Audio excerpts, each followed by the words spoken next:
The morning sun was only just beginning to rise, and the soft golden light filtered through the thin curtains of Ahmed's small apartment. The streets outside were still quiet, with only the distant hum of an early bus and the occasional bark of a street dog breaking the silence. Ahmed, like most mornings, was getting ready for work. His routine was simple and almost meditative: wash his face with cool water, brew a cup of tea, and quietly prepare for the day ahead. There was something comforting in this repetition. A rhythm he could rely on. After finishing his tea, Ahmed picked up his worn leather bag, locked the door behind him, and stepped into the fresh morning air. The faint chill made him pull his jacket a little tighter around himself. He liked this part of the day, before the city was fully awake. Before the streets became crowded and noisy, he walked to the bus stop at his usual slow pace, not because he was in a hurry, but because he valued these few minutes where his mind could wander. At the stop, a few familiar faces were already waiting.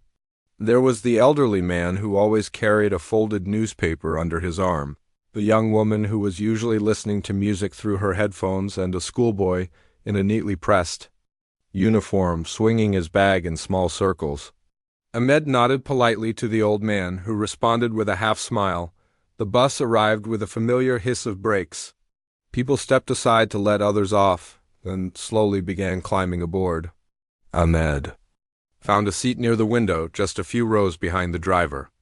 He preferred sitting by the window because it gave him a chance to simply look outside and let the scenery pass by, without having to make much conversation. As the bus began to move, the seats filled quickly. A man sat down across from Ahmed. He was in his late 30s, wearing a light blue shirt and holding his phone loosely in one hand. At first, Ahmed didn't pay much attention. He was watching the way the sunlight danced across the tops of buildings and the way shopkeepers were just beginning to pull up their shutters. But after a few minutes, Ahmed noticed that the man across from him was glancing in his direction, not in a friendly way, but with a faint, knowing smirk. At first, Ahmed thought it might just be a coincidence. Perhaps the man's eyes were wandering, or he was looking past Ahmed at something else. However, the glances continued.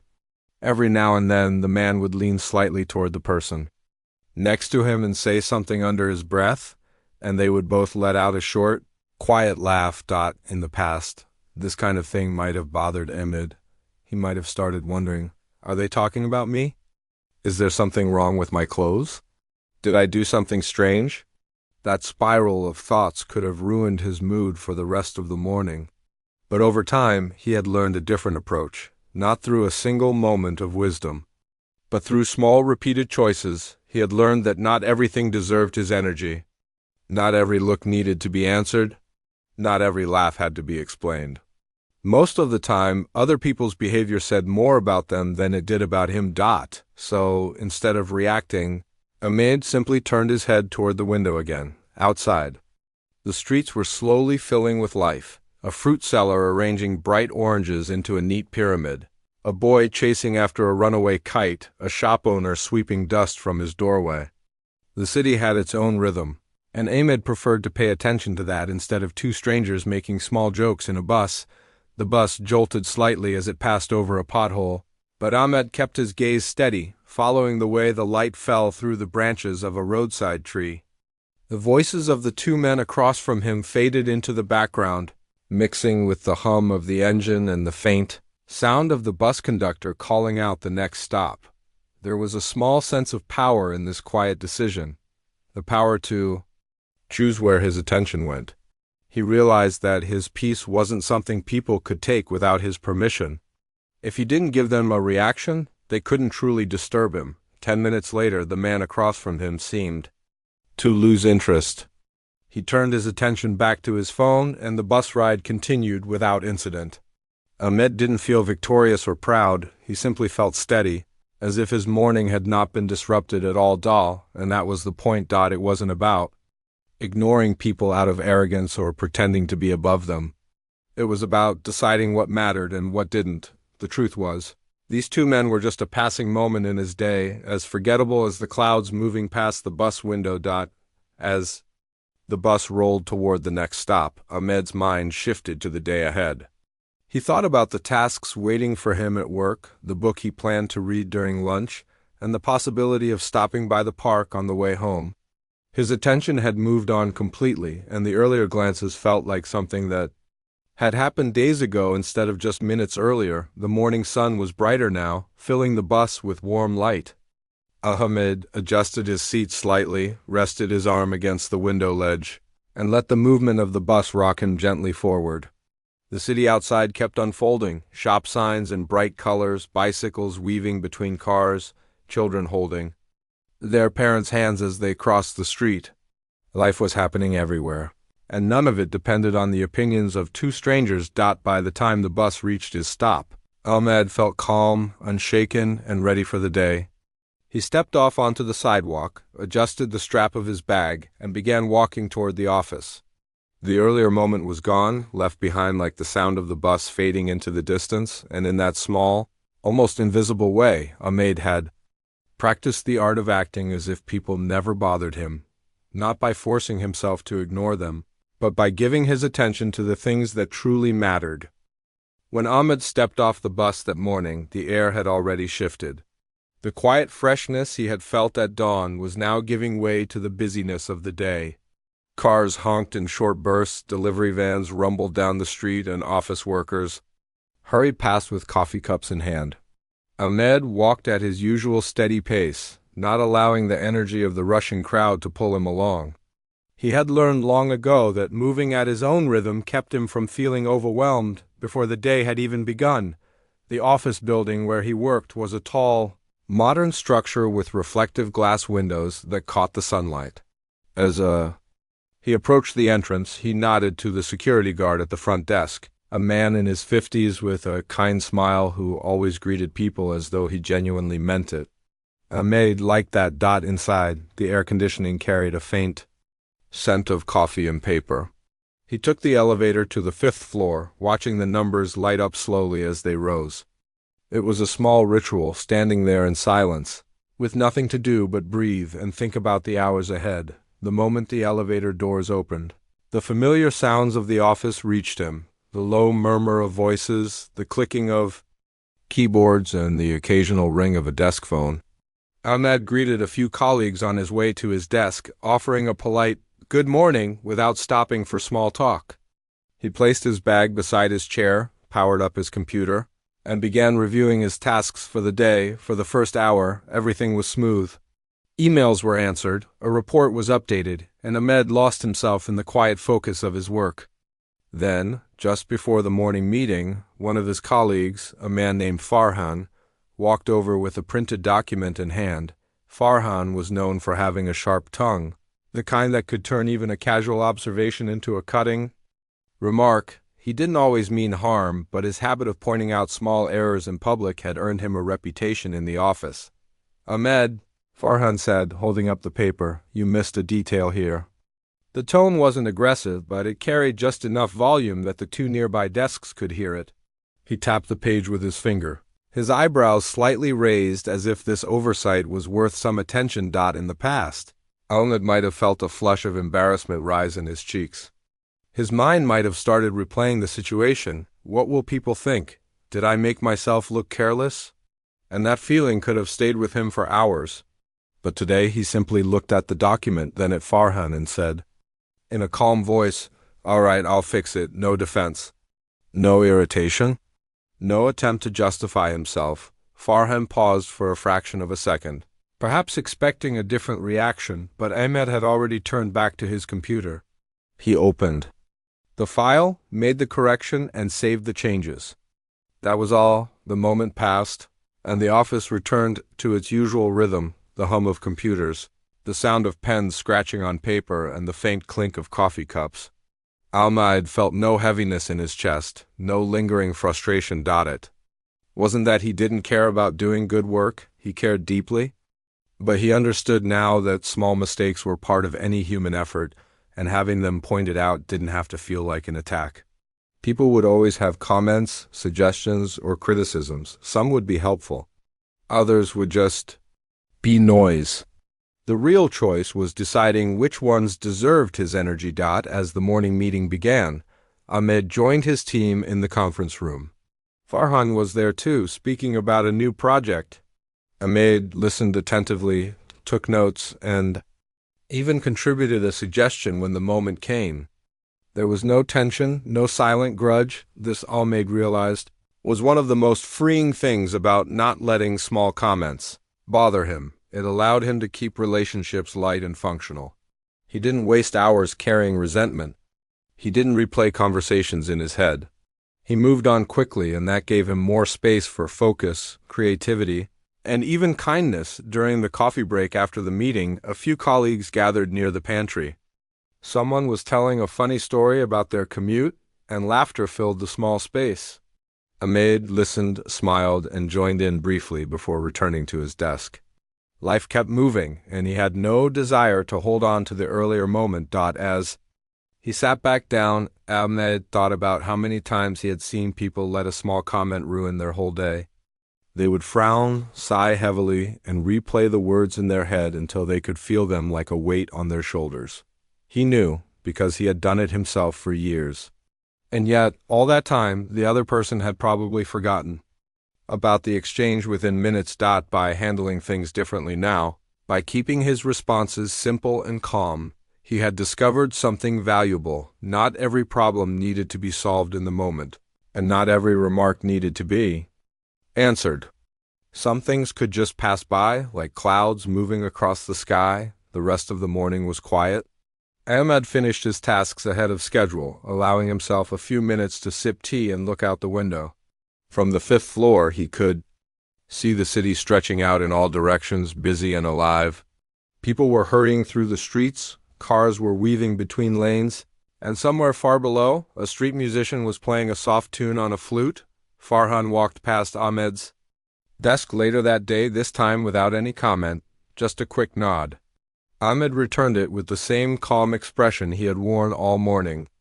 There was no bitterness, no sense of victory, just an even, steady mood that carried him through to lunchtime. And as he packed his things for the break, Ahmed thought to himself, this is what it means to act as if people never bother you. It's not about pretending you don't notice, it's about noticing and then choosing not to let it stay with you. The clock on the wall ticked softly toward noon, and Ahmed could already sense the slow shift in the office atmosphere. Keyboards tapped less frequently, voices grew quieter, and people began glancing at their watches. Lunchtime was approaching. A small pause in the middle of the day that everyone looked forward to. For Ahmed, it was more than just a chance to eat. It was a chance to step away from the constant noise of emails, phone calls, and deadlines and give his mind space. To breathe. He closed the last document on his computer, locked his desk drawer, and stood up. The office cafeteria was fine for quick meals, but Ahmed preferred a little cafe just 2 streets away. It was small and modest, with wooden chairs, soft lighting, and the smell of fresh bread always hanging in the air. The short walk there gave him time to enjoy a change of scenery. The midday sun was warm as he stepped outside. The street was alive now, vendors calling out their prices, shop doors swinging open and closed, the occasional honk of a car squeezing through traffic. Ahmed walked at the same measured pace he always kept, letting others pass by without feeling the urge to rush. His mind was still calm from the way he had handled the morning. When he reached the cafe, a small bell above the door chimed softly as he stepped in. The place was moderately busy, a few office workers chatting over sandwiches, a couple of students hunched over laptops, and a mother with a young child at the corner table. Ahmed found his usual seat near the window, placed his bag on the chair beside him, and glanced over the menu. He already knew what he wanted, a bowl of lentil soup with fresh bread, but he liked looking at the menu anyway. There was something soothing about reading the familiar list of dishes. Even if he didn't plan to change his order, a young waiter came over with a polite smile, notepad in hand. Ahmed ordered his soup, a small salad, and a cup of tea. The waiter nodded, scribbled the order, and disappeared toward the kitchen.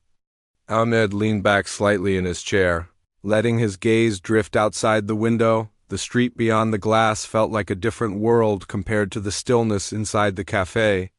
People hurried by, their faces set in determination, each carrying some unspoken list of tasks to complete.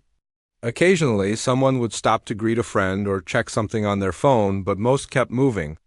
Ahmed thought about how easily the energy of the street could influence a person, how a rush of movement could make someone feel like they were behind.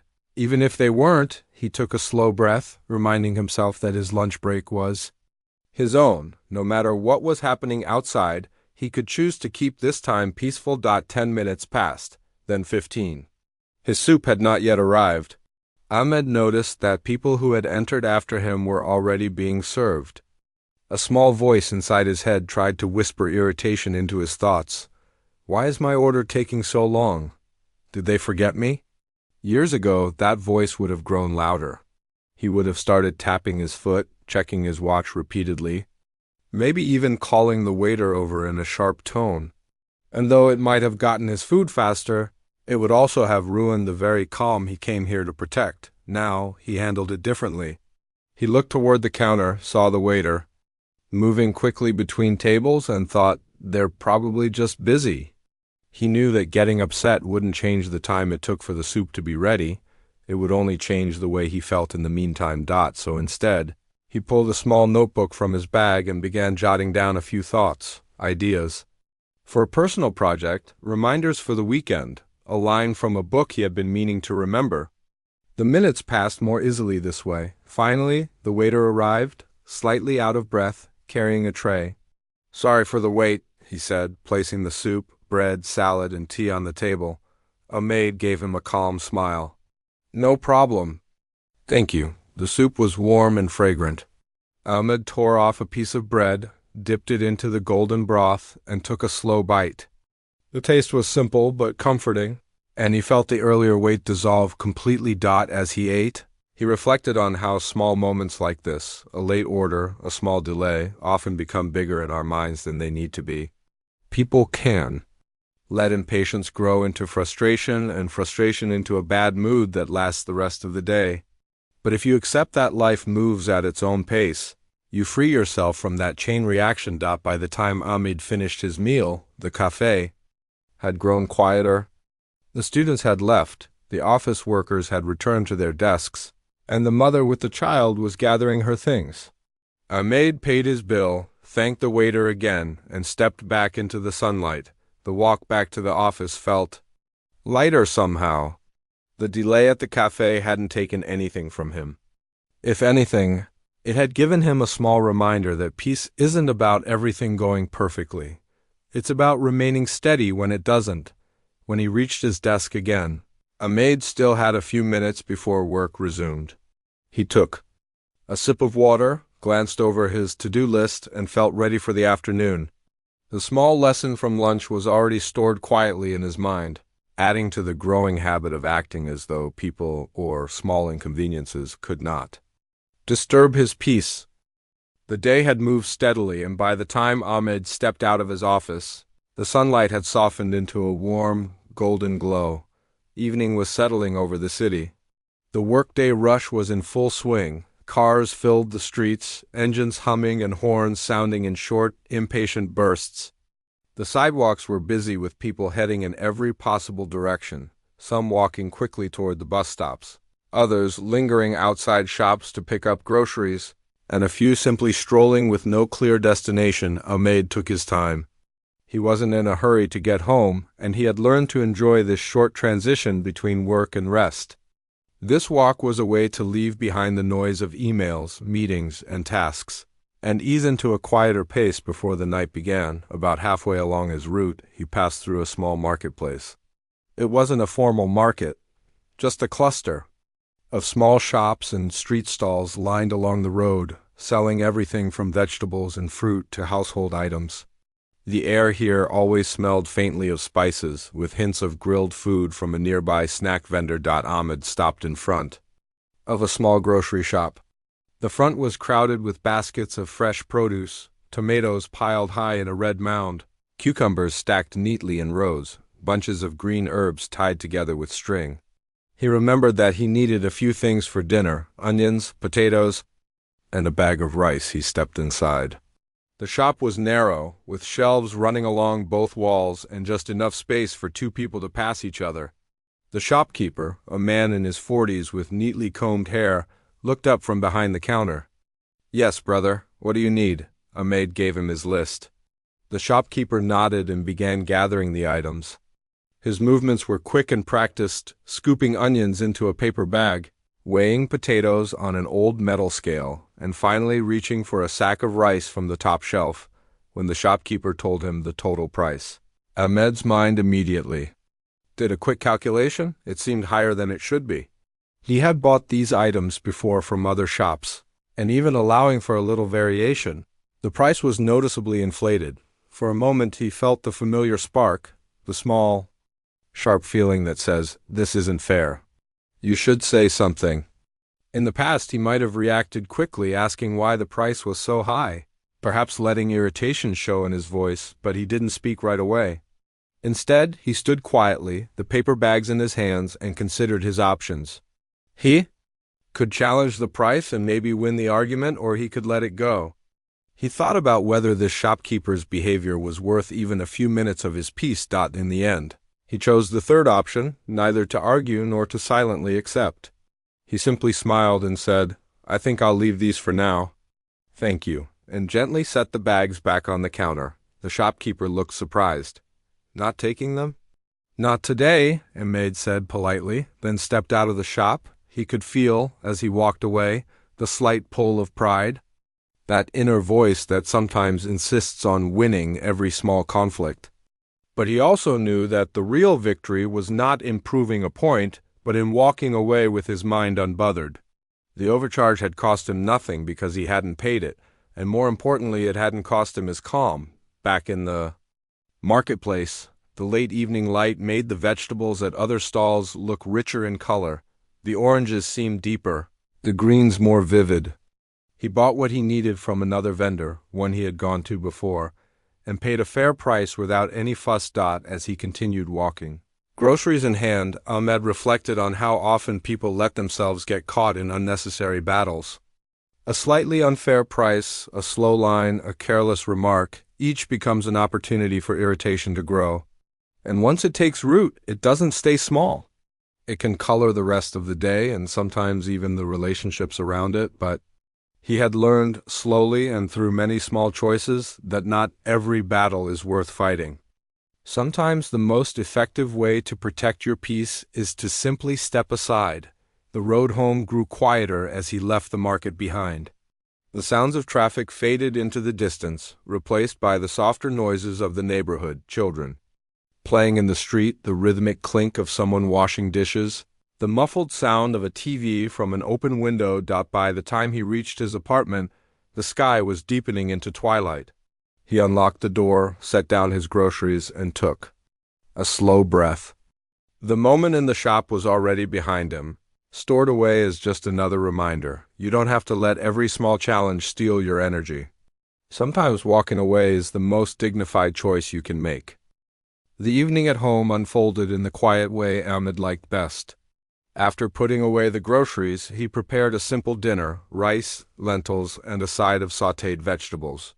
The small kitchen filled with the soft sound of simmering food, and the comforting aroma wrapped itself around him.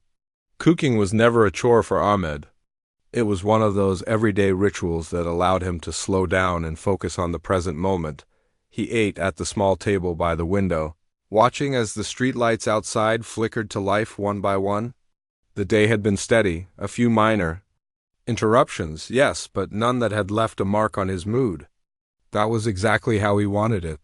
He had learned that a peaceful day wasn't one without challenges, but one where the challenges failed to disturb the inner balance. After dinner, Ahmed washed the dishes slowly, letting the warm water run over his hands. There was something calming about these small, repetitive tasks. No noise, no rush, just the simple satisfaction of completion.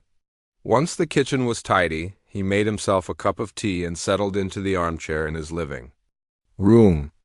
A book lay open on the table beside him, but before he could pick it up, his phone buzzed. The name on the screen belonged to an old friend, someone Ahmed had known since school days.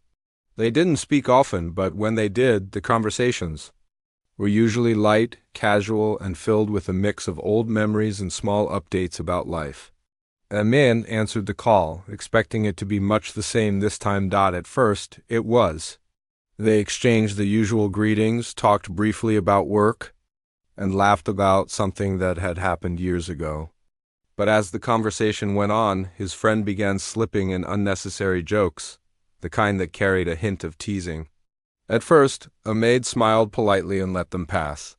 But the comments kept coming, one after another, touching on small, personal details. Years ago, Ahmed might have felt the need to defend himself, explain his choices, or push back with his own remarks. That was the reflex most people had, to meet teasing with equal energy, either to win or to avoid appearing weak. But over time, he had realized that this instinct often just pulled you deeper into exchanges that left you feeling worse. So, this time, he took a different approach. Whenever his friend made a teasing comment, Ahmed responded with a light chuckle or a neutral without giving it more space than it deserved. He kept his tone friendly, neither cold nor overly engaged, and gently steered the conversation toward other topics. Sometimes he asked a question about the friend's own life. Sometimes he brought up a memory they both liked. The friend didn't seem to notice at first, or perhaps they did but didn't comment on it. Eventually, the jokes slowed, replaced by more genuine conversation. They spoke about places they wanted to visit, about how quickly time was passing, and about mutual friends they hadn't heard from in years. When it felt like the conversation had naturally run its course, Ahmed smiled to himself and said, "It was good catching up. Let's talk again soon." His voice was warm and sincere. The friend agreed, and they said their goodbyes. After the call ended, Ahmed set the phone down beside him and took a slow sip of his tea. The room was quiet again, the only sound the faint hum of the refrigerator in the kitchen. He felt no tension, no lingering irritation. The jokes, which might have bothered him on another day, in another mood, had passed through his mind. Like leaves floating down a river. It struck him how much easier life became when you stopped giving weight to things that didn't truly matter. Not every remark was an insult, not every tease was worth a reaction, and not every conversation had to be a battlefield. Sometimes, letting words pass without resistance was the simplest way to keep the peace, both your own and the other person's. He leaned back in his chair, picking up the book he had set aside earlier. Outside the window, the night deepened, the street below quieting as the city settled into its slower rhythm. Ahmed read a few pages, the warmth of the tea still lingering in his hands, and felt a gentle contentment spread through him. It had been an ordinary day, no major events, no dramatic stories, yet it felt quietly successful. At the bus stop, in the office, at the cafe, in the marketplace, and now on the phone with an old friend, he had been given small opportunities to react with irritation or frustration. Each time he had chosen not to. And those choices, small as they were, had added up to something far more important than they seemed in the moment. A day lived in peace. Before going to bed, Ahmed stepped out onto the balcony. The air was cool, and the faint scent of night-blooming flowers drifted from a nearby garden. He looked up at the sky, where a few stars had managed to shine through the haze of the city lights, and felt a quiet sense of gratitude, not just for the peacefulness of the night, but for the simple truth that peace had been his to protect all along. With that thought, he went inside, turned off the lights, and let the stillness of the evening carry him towards sleep.